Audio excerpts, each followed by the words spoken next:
Listen, a heads up, if you have travel plans this summer, 1 month from today, you're going to need a real ID to board domestic flights and access certain federal facilities. 7 News' Joy Wang is live for us at Reagan National this morning. And Joy, the deadline's been a long time coming.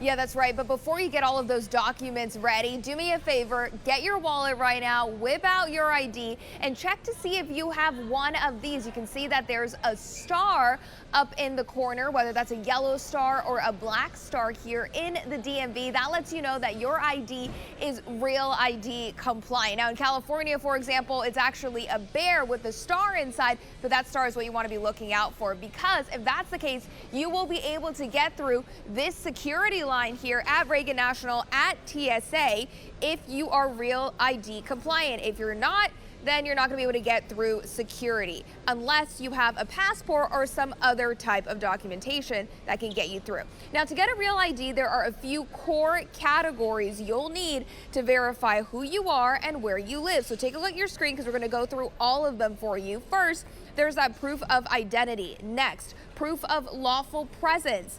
Then proof of social security number, and 2 proofs of residency. And the Department of Homeland Security's website gives you a ton of information about what you need to be able to travel this summer. And it links to your local DMV website so you know what documents to bring. For example, proof of residency can sometimes be a utility bill or bank statement. So make sure you do your research for your specific location. I caught up with Virginia's DMV, who says you can actually start the process online. If you apply online, it'll guide you through what documents you plan to bring. So that way you're prepared for your visit to the DMV and you're not forgetting anything when you come to the customer service centers. And then we also recommend people book an appointment online. There are some available on our website.